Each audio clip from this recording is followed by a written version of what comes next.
guys, how's it going? Today I'm planting a bunch of spring flowering bulbs in containers. I have most of my bulb planting done out in the landscape, but I held back some daffodils, tulips, and hyacinths to put in these containers. Actually, this is what I'm planting in. You can plant in fancier containers than this. I did last year, but the beauty of planting, these are just used containers that plants came out of this year that we put in our landscape. I usually try to save most all of my containers because I find a good use for them, but I'm hoping to plant up these bulbs, and when they're up and starting to grow, I can take them out almost like I've just bought them at a garden center, and I can put them in whatever containers I want at the time.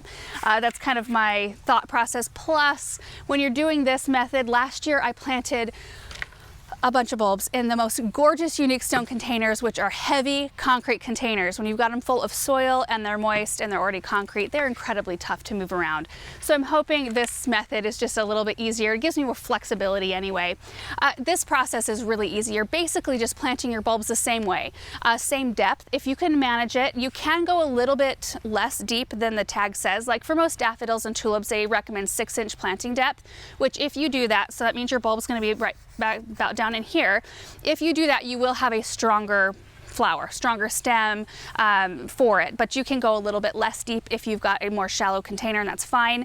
The spacing requirements, you can kind of just toss out the window. You want to put your bulbs almost touching because you want a big, beautiful bouquet coming out of your containers. So like if you were to space them based on the tag recommendations, which is maybe like 4 or 5 inches or something like that apart, you'd only get 4 or 5 bulbs planted in this container.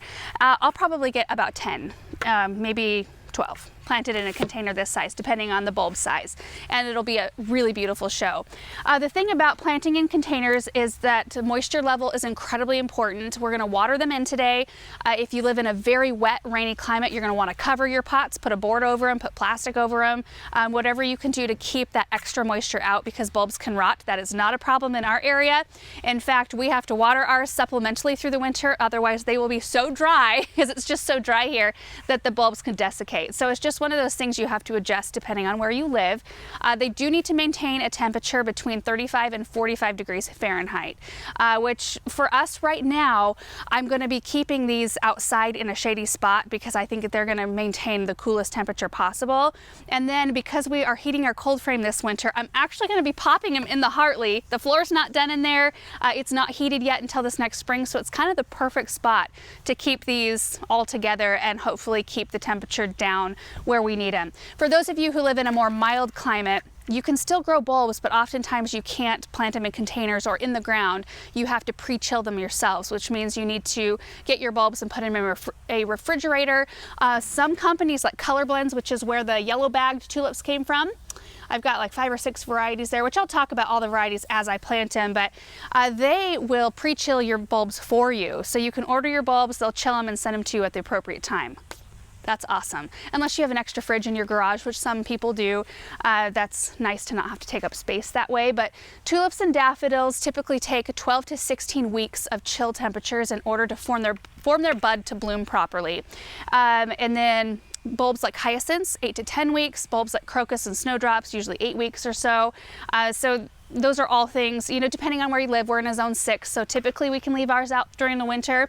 Now, last year I planted a bunch of bulbs in the most beautiful, unique stone containers. They were just so gorgeous, and I was very excited because I wanted to create this big, massive bulb display. We had such an erratic winter in terms of moisture and temperature. It would warm up, and then it would get really cold, and then it would warm up again, and I think my bulbs were so confused. They didn't really know how to behave. The daffodils all did pretty well. None of my bulbs rotted, but they all came up at weird times. So I didn't really get that, kind of what I was thinking. So my hope with using these containers is that I have more flexibility. Anyway, and they're easier to move around. So since I have to put them outside today and then move them in later, it won't be such a huge chore. Anyway, in terms of fertilizing, usually when I fertilize bulbs, or when I plant bulbs rather, I fertilize them when I put them in the ground. I'm not going to be adding fertilizer today because I am using fresh potting mix. Also, when I pop these out of the containers in the spring and put them in my other containers, I usually prep that soil with fertilizer, so that's the point where they will be getting it. This is my work surface today because I'm near a frost-free hose. We had all of our water lines blown out, but we have a few hydrants like this, so I thought I could use this as my work table and then water them all in and then move them where we're gonna go. So before I get into planting, I did want to mention I've got bulbs from 3 different sources here. Color blends, like I said, are in the yellow bags. That's where we get the bulk of our bulbs. These right here in the more decorative packaging I got down at my parents' garden center. I'm so excited about these. Look at those. Purissima Blondes. I've showed these to you before. We had them in front of the gazebo, but they're gorgeous. They almost look like the leaf is so variegated in bright yellow and green, it looks like an autumn frost hosta. And then all of the red bagged bulbs are from Proven Winners. Now I'm pretty sure the Color Blends ones, we'll link all of these and put a list of all the varieties that I'm planting today down below this video. I'm pretty sure the Color Blends ones are sold out. They do have some varieties still left. These right here though, I believe are all still available. So we'll link everything if you are interested in reading about it. So let me get some soil in these pots real quick.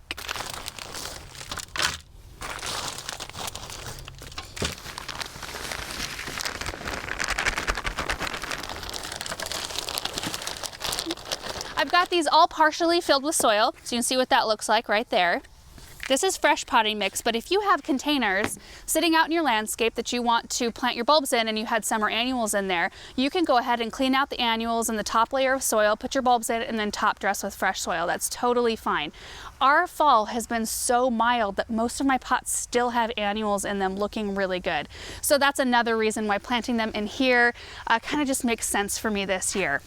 Anyway, first bulb we're gonna plant here, these are hyacinths called Blue Jacket. Absolutely beautiful purpley blue flowers. You can see what the bulbs look like here. It's important. Hyacinths, I don't know if it's this way for all people, but if I touch a hyacinth bulb and then touch my skin, I get itchy and especially around my face, so just be careful with that. But you can see the base of the bulb is kind of rounded and flat. You can see where the roots are gonna come out right there. The top of the bulb is pointed, that's the growth point. So we'll wanna make sure that it's planted about 4 inches down right at the base of the bulb. So we are just going to probably start on the outside here. This bag has 10 hyacinth bulbs in it, and I will probably plant all of them in this pot right here. So you can see how close I put them together. And that means, whoops, I dropped one on the ground. Hang on. I've been trying to be diligent about wearing gloves, and my fingers are still not quite used to it. One more.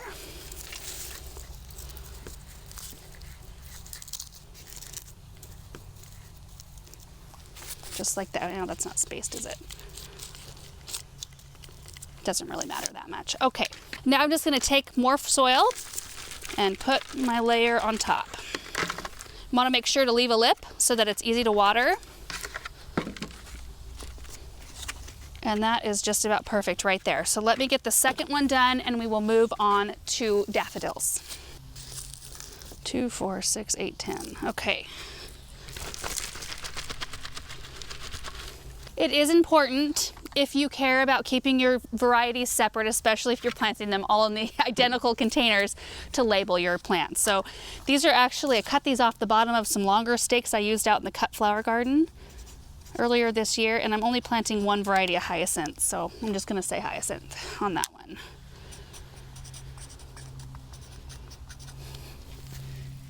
Voila, hyacinths are done.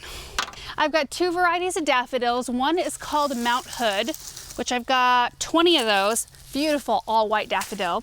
And then I've got one called Gentle Giant, which is a white with a bright orange cup in the center. So pretty. So I'm gonna need 4 pots. We're gonna do 10 bulbs per pot here, I think, if we can fit them. Now these need to go, about 6 inches down, and these look quite similar-ish to the hyacinths in terms of the bottom. You can see the roots, so see that, kind of the same shape. Bottom is kind of flat with the roots there. The top is pointed, there's the growth point. We're gonna go 6 inches down, and you just point them up like that. Let me dump the rest of these in there. Yeah, these should fit just perfectly. I've got them evenly spaced out here, and then we're just gonna top them up with soil. Same process here. Now that was Mount Hood. I'm gonna have to be careful this time that I label them proper, right? Gentle Giant, yep. You know, the process is the same for all the rest of the daffodils and really the tulips as well. So let me show you one of the tulip bulbs just so you have an idea visually of what a tulip bulb looks like. Then I think I'm just going to get all of these done since it's kind of just the same thing. Okay, hang on. Tulip bulb right here. They usually look smoother like this. Some of them will have a full skin, some of them will show the white underneath, but the base, again, they usually don't show roots, but you can see that kind of flattened area. That's where the roots will come out, and then that's the growth point. So same, you'll just put them on top of the soil like that, about 5-6 inches down, and top them up with soil. I'm gonna get the rest of these done. Hopefully by the end, I've got this gator just completely full of pots.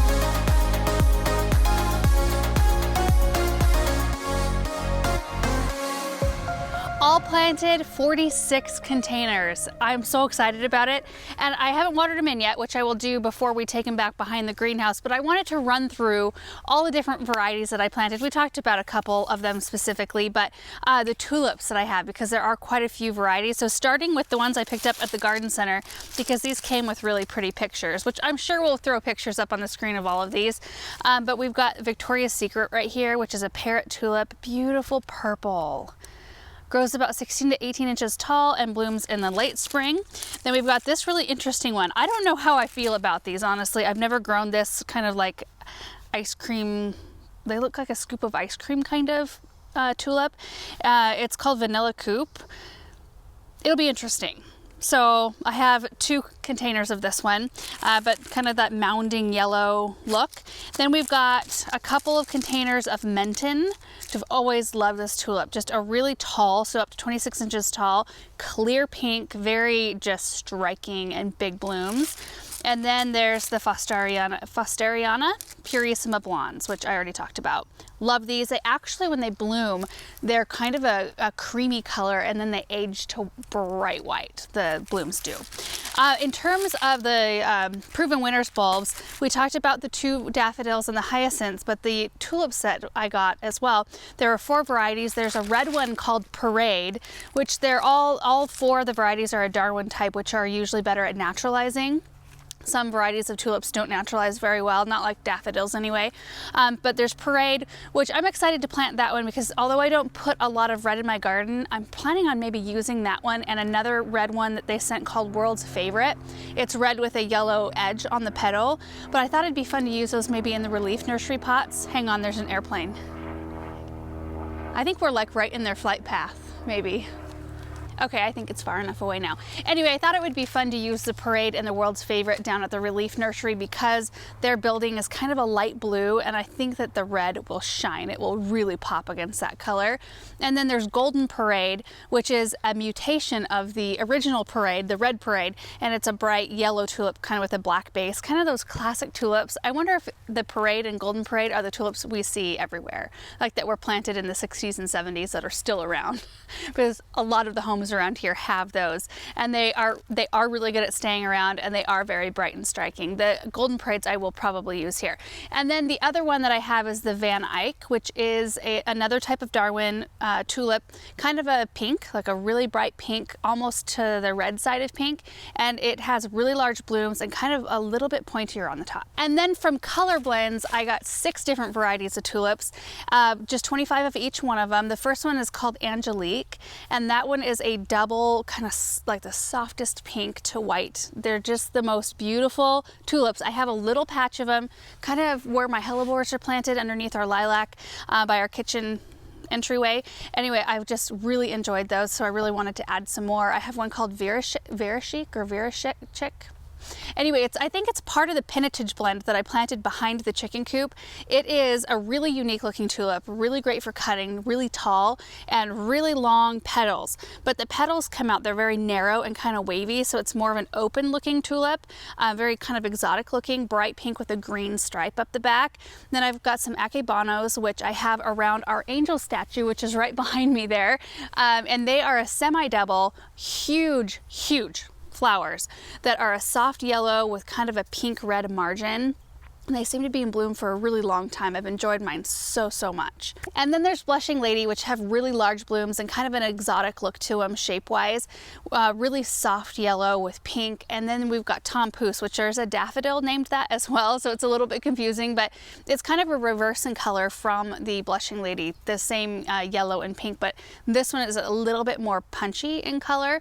And then there's Dordonia. I think that's how you pronounce it, but it's pink with kind of orange highlights. Really striking and kind of that classic tulip shape, big blooms, long stems, good things. So anyway, that's pretty much it other than watering these in, which you really want to make sure to water them well, because hopefully it's not a big chore through the winter. Most places get enough moisture to where you won't have to water them. If you have them covered though, to avoid getting any extra rainfall or snow, I would definitely check on them at least once or twice during the winter just to make sure things are going okay. Just because for us in a dry climate, it's something we have to keep in mind, because oftentimes we can't let them go through a whole winter without giving them a little bit. I'm not talking like a lot, I'm just a little bit, like just to barely moisten the soil. And also thank you to Aaron. He was off camera filling these containers for me. It went pretty fast, the whole project, and I kept going and getting new pots full of soil. He was doing that. So anyway, this whole project was a lot easier than last year because they're all just so easy to lift and move around. It's going to be so nice to be able to use these wherever I want in the spring instead of being kind of bound to use them in the containers I put them in right now. Anyway, I'm excited about it. So I hope this video was helpful to those of you guys who are maybe going to tackle this year. Also, a great thing to do with closeout bulbs. You know, a lot of garden centers this time of year toward the end of November and into December are discounting their bulbs. So it's a great time to snag some and get them in containers and put them somewhere, especially if you can't get into your garden, if it's been snowing or if it's already frozen for you, you can still tackle something like this. So anyway, thank you guys so much for watching, and we will see you in the next video. Bye.